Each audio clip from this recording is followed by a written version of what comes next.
Well, we played very poorly defensively, but a lot of that had to do with our offense. 19 turnovers that turned into 30 points, and their game plan was pretty simple. Shoot as many threes as possible and get into transition as often as possible, and then for us to foul 25 times to their 12, that's the story. And they were.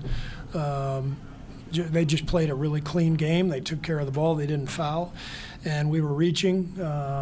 Steph got several early fouls. We were turning the ball over left and right. And, they gained belief as they went. All these guys are in the NBA, and we tell them that before every game like this. These guys are in the NBA for a reason. They're really good players, So they can all shoot. And they lit it up from three tonight, and that was their formula. They knew they had to do that, and we knew they had to do that. So we didn't play the game that could keep them from doing that. The turnovers and the fouls, all those free points they got, that was a difference in the game. You spoke a little bit pregame about kind of, as you were alluding to as well, they have 5 of their 6 best players out, kind of look over them, you can look past them. Do you think that was an issue mentally tonight? It doesn't matter whether it was or not. I mean, we talk about that before the game. That's the first thing we say in the scouting report. We've lost 4 games like this in the last 2 years, where the other team is missing, 3, 4 starters, whatever it is. So you get their attention by saying that and try to get their guard up. And unfortunately, I thought we played fine in the first quarter for the most part, but to me, the mid-second quarter, we had several moments to get a couple stops in a row, get the lead to 8 or 10, get control of the game, and we just threw the ball away. And so we did not have the intent or the focus to win that game. What do you think of how Draymond did? I'm sorry? What do you think about how Draymond did reentering into this? Draymond played well. He played hard. It's good to have him back. And obviously, as a team, we didn't play well, but, Draymond competed, and good to get him, kind of back in the fold. Steve, you guys only had, I think, 13 turnovers in the last 2 games. Yeah. Yeah. It seemed like it made a difference, and it seemed like some of them were kind of just careless. Yeah, careless.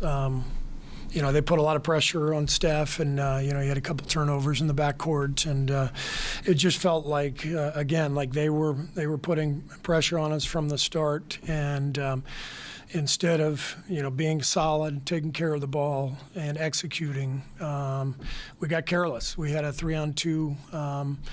In transition in the second quarter that turned into a 3 the other way. We have to understand where we are as a team, what our record is, where we are in the Western Conference. What that means is we have to be sharp. We have to play a smart, clean game. We can't turn it over. We can't reach. We can't foul. We did all those things. Had you felt like real strides with the turnovers lately? Or yeah, I believe the last 10 games we're 4th in the league in turnovers, like 12 a game. So, yeah, absolutely, we made huge strides. And so, that was the biggest difference tonight. And it started right away. We had 3 turnovers in the first 3 minutes, and we got scattered and didn't handle their defense well. And I called a quick timeout, and unfortunately, we couldn't get it back together. You played Draymond center a bunch. I know you're going to mix and match. That's been the story of the season. But as you move forward, are you liking that look with him? Mostly a center. Draymond's played tons of 5 the last few years, so he'll continue to play plenty of 5. But Loon's a good player, and he's meant so much to us over the years, and he's our best rebounder, and Dario's going to play some 5, obviously, with his scoring. Trace, has had a nice rookie year and does some good things for us. So the 5 will continue to be manned by multiple people. Thanks.